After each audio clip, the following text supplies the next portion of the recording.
இன்றைய நவீன உலகத்தில் தொழில்நுட்பம் அனைத்து துறைகளின் வளர்ச்சிக்கும் ஒரு கருவியாக செயல்படுகிறது. வளர்ந்து வரும் தொழில்நுட்பங்களில் ஏற்படும் மாற்றங்கள் தொழில்நுட்ப கல்வியின் அவசியத்தை உணர்த்துகிறது. இந்நிலையில் தொழில் நிறுவனங்கள் எதிர்பார்க்கும் உற்பத்தி திறனை அதிகரிக்க தொழில்நுட்ப திறமையாளர்களை உருவாக்குவது இன்றியமையாதது. பாலிடெக்னிக் கல்லூரிகளில் இத்தகைய திறன் பெற்ற மனித வளத்தை தொடர்ந்து உருவாக்கி வருவது குறிப்பிடத்தக்கது.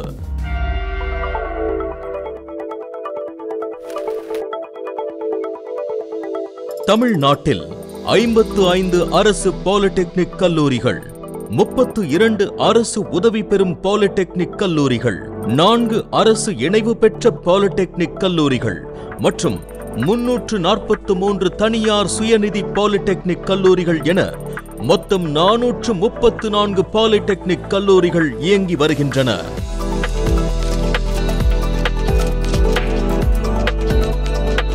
தமிழ்நாடு அரசால் மாணவர்களின் திறன்களை மேம்படுத்திடவும் தொழில்நுட்ப அறிவுத்திறன் வாய்ந்தவர்களாக திகழ்ந்திடவும் பாலிடெக்னிக் பாடத்திட்டங்கள் மறுகட்டமைப்பு செய்யப்பட்டுள்ளது.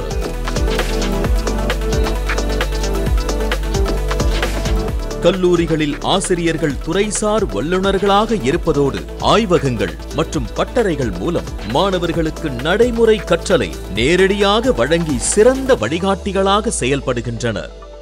தமிழ்நாட்டில் உள்ள அரசு பாலிடெக்னிக் கல்லூரிகளில் 2025-26 கல்வி ஆண்டிற்கான மாணவர் சேர்க்கை தற்போது தொடங்கியுள்ளது.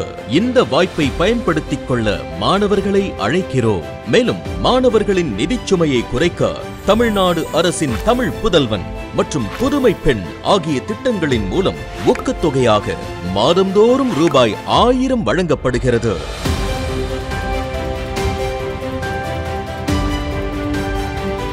தமிழ்நாடு அரசின் பாலிடெக்னிக் கல்லூரிகளில் தேர்ச்சி பெற்ற அனைத்து மாணவர்களுக்கும் படித்து முடித்தவுடன் ரூபாய் 18,000 முதல் 40,000க்கும் மேற்பட்ட ஊதியத்துடன் கூடிய வேலை வாய்ப்புகளும் வழங்கப்பட்டு வருவதோடு நேரடியாக 2ஆம் ஆண்டு பொறியியல் படிப்பு தொடர்வதற்கான வாய்ப்பும் மற்றும் தொழில் முனைவோராக திகழும் வாய்ப்பும் வழங்குகிறது.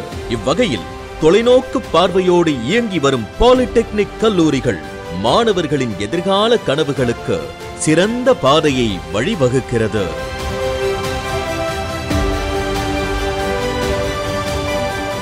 பாலிடெக்னிக் டிப்ளமா பயில விரும்பும் மாணவர்கள் உடனே www.tnpoly.in என்ற இணையதளத்தில் விண்ணப்பிக்கலாம்.